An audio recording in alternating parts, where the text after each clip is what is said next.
माजी नगर सेवक यूनुस पटेल इनसे FM9+ की टीम ने आज एक मुलाकात ली है। तो आइए देखते हैं FM9+ की ये स्पेशल रिपोर्ट। FM9+ में आप दर्शकों का स्वागत है। आज हम ऐसे शख्सियत से मिलने वाले हैं जो किसी तारुफ के मोहताज नहीं है। अगर कहीं पर शादियों की बात आती है, गरीबों की मदद की बात आती है, एक ऐसे शख्स जिन्होंने लॉकडाउन में भी हर तरफ जाकर अपने वार्ड के लोगों की नहीं तो कॉमन लोगों की, जो उनके वार्ड के बाहर भी है, ऐसे लोगों की भी कई ज़्यादा मदद की है। गरीब बच्चों की कॉपी किताबों की बात हो, उनकी स्टेशनरी की बात हो, ऐसे में ये शख्स सबसे आगे होते हैं। देखिए, शादी करवाना बहुत बड़ा अच्छा काम माना जाता है। एक ऐसे शख्स से हम मिलने वाले हैं जो एक साथ 100 150 शादियां करवाते हैं। वहां पर 5-5 दिन खड़े रह के मेहनत करके ऐसे लड़कियों की शादी करवाते हैं जिनकी हालात पैसे लगाने की नहीं होती। हम बात कर रहे हैं माजी नगर सेवक यूनुस पटेल की, जिनका जन्मदिन है 1 तारीख को। उनके जन्मदिन के मौके पर आइए जानते हैं कि उन्होंने क्या क्या प्रोग्राम रखे हैं। खड़े FM9+ में आपका इस्तकबाल है सर। माना जाता है कि शादियां करवाना बहुत अच्छा काम है। जहां पर खुद के ही घर की 1-2 शादी करवाने पर लोग बहुत ज़्यादा परेशान हो जाते हैं, ऐसी जगह पे आप 100-150 शादी करवाते हैं। कहाँ से है सर ये जज्बा और क्या कहना चाहेंगे इसके बारे में? देखिए 2006 में मेरी जो है अक्कलकोवा के जो मौलाना है गुलाम मस्तानवी साहब, इनसे मुलाकात हुई थी। मेरी मुलाकात इस तरीके से हुई थी इनसे, क्योंकि मेरे 2 बेटे हैं बड़े। एक अभी हाफिज़ आलिम मुफ्ती बन चुका है और दूसरा बच्चा आलिम बन चुका है। तो इस सिलसिले में मैं बच्चों के ताल्लुक से इनसे बात करने को लिए गया था 2000 में। फिर बाद में मेरी 2000 में मुलाकात हुई। 2006 में बाद में मैं इनसे मुलाकात किया तो इन्होंने बताया था कि भाई तुम्हारी वाइफ जो है लेबर कॉलोनी के विश्वास नगर के नगर सेविका है, आप भी कांग्रेस के अच्छे कार्य करते हैं, तो एक अच्छा काम मैं आपको देता हूँ या बोलता हूँ तो आप ही करेंगे क्या? मतलब सर बोलिए, एक अच्छा काम अगर आप मुझे बता रहे हैं और मैं अगर ये काम मेरे से हो रहा है और समाज का फ़ायदा मेरे से हो रहा है तो इसके लिए मैं कभी भी आगे खड़े रहूँगा और पूरी ताकत से करूँगा। तो इन्होंने मुझे बताया कि भाई आप एक अच्छा काम है, इज्तिमा का काम है, आप चालू करो, ज़रूरतमंद जो लोग होते हैं इनका सर्वे करो। तो फिर मैंने सबसे पहले 2006 में रोजेबाग का जो ईदगाह मैदान है, यहाँ पे हमने 21 शादियों से शुरुआत की, 21 शादियों से। फिर यहाँ पे हमने 2007 में 51 शादियाँ की। बस जगह का मसला आने से ज़्यादा भीड़ हो चुकी थी यहाँ पर, तो फिर हमने आम खास मैदान 2007 में तय किया और 2007 से लेके तो 2019 तक हमने यहाँ पे काम किया शादियों का। 2019 में हमारे कांग्रेस के नेता बाबा सिद्दीकी इस प्रोग्राम में मौजूद थे। 2019 में भी हमने 101 शादी यहाँ पे की और आपको पता है कि बाद में लॉकडाउन लग चुका है तो 2 साल से हम शादियाँ नहीं करवा रहे। जैसा भाई 20 है और अभी 21 लग चुका है तो परमिशन का मसला आ रहा है, तो हम शादियाँ एक जगह इस समय नहीं कर पा रहे हैं। तो हमारे तरफ से जितना भी हो गया, मेरा ग्रुप्स है तकरीबन 100 लोग मेरे ग्रुप में हैं। तो हम लोग बजा जो ज़रूरतमंद लड़की है, चाहे पूरे शहर की कहीं की भी हो, ऐसा नहीं कि मेरे वार्ड की, तो हम इनको हमारे लेवल में मदद कर रहे हैं शादियों के लिए, इज्तिमा शादियों के लिए। आप लॉकडाउन लग सकता है, आपका जन्मदिन है, क्या करना चाहेंगे सर उस दिन पर? देखिए लॉकडाउन महाराष्ट्र सरकार जो है, हमारे राज्य के उद्धवराव ठाकरे जी साहब, ये आज इस राज्य के मुख्यमंत्री है और ये महाराष्ट्र में बहुत बढ़िया काम कर रहे हैं और खुद हर व्यक्ति को समझा रहे हैं कि भाई लॉकडाउन का कैसा पालन करना चाहिए। अगर आप लॉकडाउन का पूरा पालन करेंगे, मास्क लगाएंगे, डिस्टेंस रखेंगे, साफ सफाई रखेंगे, तो हम 100% लॉकडाउन नहीं लगाएंगे।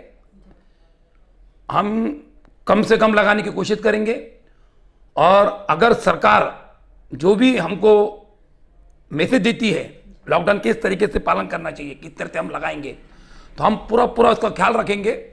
और जितने भी हमारे इधर राष्ट्रवादी कांग्रेस हो, शिवसेना कांग्रेस हो या कांग्रेस पार्टी हो, जितने हमारे मेरे ग्रुप में कार्यकर्ते हैं, हमारे नेता है, हम पूरा एक ताकत से इधर जैसा हमको आदेश आएंगे हम काम करेंगे और लोगों को भी हम समझाने की कोशिश करेंगे कि भाई कैसा डिस्टेंस रखना चाहिए, कैसा लॉकडाउन के पालन करना चाहिए, और हमारे जितना ग्रुप से मदद हो सकेंगी इस एरिया में तो हम पूरी इसमें मदद करेंगे लोगों को। खुद का जन्मदिन कैसे मनाना चाहेंगे सर आप? देखिए लॉकडाउन की वजह से तो मैं 2 साल से जन्मदिन मना नहीं पाए। जी। हम लोगों ने 19 में भी नहीं मनाए और 20 में भी नहीं, और अभी 21 चल रहा है। जी। तो हमारे सभी दोस्तों का, कार्यकर्ताओं का ऐसा निर्णय हुआ, हमारी चर्चा हुई कि भाई इस बार अपन प्रोग्राम करेंगे। जी। तो मैंने बोला फालतू अपन पैसा वेस्ट नहीं करेंगे। मैं दिल में सोचा, तो हमने फिर भाई एक अभी सर्दियों का मौसम चालू है और बहुत ज़्यादा तड़ाके की सर्दी है, तो हमने सोचा है कि भाई 1 तारीख को यहाँ पे 4 बजे ये खतीन नगर चौक पे इस इलाके में हमने तकरीबन 500 ब्लैंकेट बांटने का प्रोग्राम हमने तय किया। और इसमें हम ऐसे लोग निकाल रहे हैं जो जरूरतमंद हैं, जिसकी उम्र 60 साल की है, 65 साल की है, तो ऐसे लोग हमारे कार्यकर्ता तैयारी कर रहे हैं। तकरीबन 500 लोग हम यहाँ पे बांटने वाले हैं, और जो छोटे छोटे नन्हे मुन्ने बच्चे रहेंगे तो इसको भी हमारे तरफ से हम बिस्किट बोलो या कुछ तो भी ऐसा हम इनको देने की कोशिश करेंगे। हमारा ऐसा चल रहा है।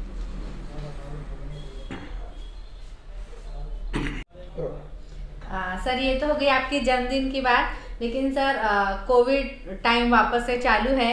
इलेक्शन कब होंगे कब नहीं ये तो किसी को पता नहीं है, लेकिन सर अगर इलेक्शन आप लड़ते हैं या इलेक्शन की डेट डिक्लेयर होती है तो आपने आपके वार्ड में ऐसे क्या काम किए हैं कि आप वापस यहाँ पर खड़े रह सकेंगे? देखिए इलेक्शन का मुद्दा जो है, तो मैं ऐसा नहीं कह सकता कि मैं लड़ने वाला हूँ, पहली बात, क्योंकि आपको पता है कि मैं कांग्रेस का एक कार्यकर्ता हूँ और राष्ट्रवादी कांग्रेस और शिवसेना हमारी महाविकास आघाड़ी है, हमारी युति है आज हम लोग की। भाई जैसे कि 1 नंबर वार्ड थे, यहाँ पे मैंने बहुत तैयारी किया। जैसे कि भाई यहाँ पर जो गुंटेवारी में जो एरिया आता है जिसमें महापालिका की ओर से काम नहीं होता है, तो हम ये लोगों को बोल रहे हैं कि भाई आप गुंटेवारी के पैसे भरिए, महानगर पालिका से पूरा काम आपका किया जाएगा। बहुत से लोगों ने गुंटेवारी के पैसे भरा है, लेकिन आज काम नहीं हो सकता है। इसलिए हमने फारूक पटेल जो मेरे दोस्त है और हमने तकरीबन यहाँ पर हमारे खुद के खर्चे से तकरीबन इस इलाके में हमने 30 से 40 लाख का काम किया है, डेनिस का लाइन डालने का खुद से। और जो एक घर के हिसाब से हमने एक घर से 3,000 रुपये हमको लोगों ने हमारे पास दिए थे, हमारे जो ग्रुप्स है, और हमने इसमें 2,000 डाला है। तो तकरीबन इस इलाके का वार्ड नंबर 1 का फातिमा नगर है, यासीन नगर है, तुम्हारे रियाज पार्क है, उमर कॉलोनी है, इधर कैसर पार्क है, तो इस इलाके का 75% काम दिन इसका हुआ है। खुजमा स्कूल्स हैं। तो और जब पानी का मसला होता है इस हमारे इलाके में, आधे इलाके में हरसुल गांव अगर छोड़ते बाहर का जो नवीन वसाद है, यहाँ पे पैटर्न का पानी नहीं है। तो इस इलाके में 4 महीने जो धूपों के होते हैं, यहाँ पे पानी का बहुत मसला होता है। तो हमने मेरी जो वाइफ है माजी नगर सेविका मसरत पटेल, इनके नाम पर हमने यहाँ पर 4 महीने लोगों को पानी का देने का काम किया है। इसमें भी हमको बहुत खर्चा आया है।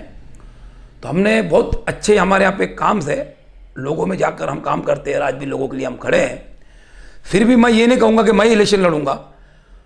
अगर ये वार्ड सेना को छूटता है तो हम सेना के साथ काम करेंगे, ये वार्ड राष्ट्रवादी को जाता है तो हम इनके साथ काम करेंगे, और कांग्रेस पार्टी अगर मुझे टिकट देती है तो पूरे ताकत से हम यहाँ पे सीट लाने का, चुन के लाने का काम हम यहाँ पे करेंगे। सर कुछ दिनों में नया साल आने वाला है, आपका जन्मदिन का मौका है। कोविड का सर ओमिक्रॉन का भी वेव की डर है, तो ऐसे मौकों पर आप जनता से क्या आह्वान करना चाहेंगे? देखिए हरसुल परिसर में केवल नहीं, महाराष्ट्र में नहीं, पूरे हिंदुस्तान में कोविड के पेशेंट बढ़ रहे हैं, आपको भी पता है। और सरकार अभी लॉकडाउन का चल रहा है, अभी तय नहीं हुआ है। तो मैं मेरे वार्ड में जो यहाँ पे जितनी भी जनता है, सभी समाज के लोग रहते हैं, इनको ये मैसेज दूंगा और समझाऊंगा भी कि भाई ये कोविड लगेगा, लॉकडाउन लगेगा नहीं लगेगा दूर की बात है। एक बीमारी अगर आने वाली है तो इसका हमने आज से ही हमारी सुरक्षा करना चाहिए। बीमारी का वेट हमने करना नहीं चाहिए कि बीमारी आएंगी हम सुरक्षा करेंगे। तो हम लोगों को मास्क भी बांटने वाले 1 तारीख को, और लोगों से हम समझाएंगे बस साफ सफाई रखिए, डिजिटल का पालन कीजिए। और सबसे बात यह है कि भाई सवेरे उठते हमने हाथ धोना चाहिए, साफ सफाई रहना चाहिए, साफ सफाई अपने आप को रखना चाहिए। और घर की रास्ते की अपने कम से कम पूरे रास्ते की नहीं, अपने सामने जो मैदान होता है, बाड़ा होता है, रास्ता होता है, अपना खुद का फर्ज ही बनता है रहने वाले का, अपने सामने साफ सफाई रखना चाहिए। महानगर पालिका तरफ से तो भाई कर्मचारी आ रहे हैं, साफ सफाई कर रहे हैं, लेकिन अपना भी व्यक्तिगत फर्ज बनता है कि भाई इनको अपनी मदद करना चाहिए, साफ सफाई रखना चाहिए। यही हम लोगों को संदेश देंगे वार्ड में। और मैं जनता से, पूरे तमाम सभी समाज के लोगों से ये गुजारिश करता हूँ और विनंती करता हूँ कि भाई सरकार बार बार कह रही है कि भाई जैसा डोज चालू है, इंजेक्शन लेना है, तो सरकार अपनी तरफ से फ्री में महानगर पालिका तो जगह जगह कैंप लगाए जा रहे हैं। हरसुल में भी कैंप लगाया गया। हमारे फारूक पटेल दोस्त है, इनके जो घर से, इनका जो मैदान है, 1 महीने का कैंप लिया गया। इधर के इलाके के 60% लोगों ने अभी तक इंजेक्शन ले चुके हैं और कुछ लोग बाकी है। हम इनको भी रिक्वेस्ट कर रहे हैं कि भाई आप लीजिए और सरकार को पूरी मदद कीजिए, क्योंकि सरकार अपने साथ है। सरकार चाहती है अपनी जान की हिफाजत करना चाहिए। और मैं तमाम लोगों से ये कहूँगा कि भाई आप उन्हें सरकार की मदद करना चाहिए। ये थे यूनुस पटेल। ऐसे ही किसी अगले शख्स से बात करने के लिए देखते रहिए FM 9+ चैनल।